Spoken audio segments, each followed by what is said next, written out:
When you come to Audiology Always for a hearing test, we'll bring you into this nice big spacious booth. The first thing we're going to do is we're going to take a look in your ears with our otoscope.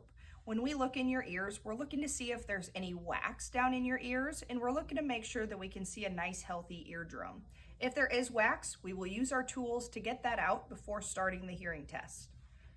During the hearing test, what we're going to do is we'll place these small foam inserts down into your ears. This is how we present our beeps. What we'll do is we'll ask you to push this button whenever you hear a beep. One of our audiologists will be right on the other side of that window. We will talk to you the entire way through the hearing test. And so you don't have to worry or be concerned about what to expect or what's going to come next.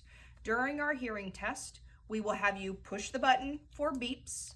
We will have you repeat back some words. We'll have you repeat back words at a soft conversation and a louder conversational volume.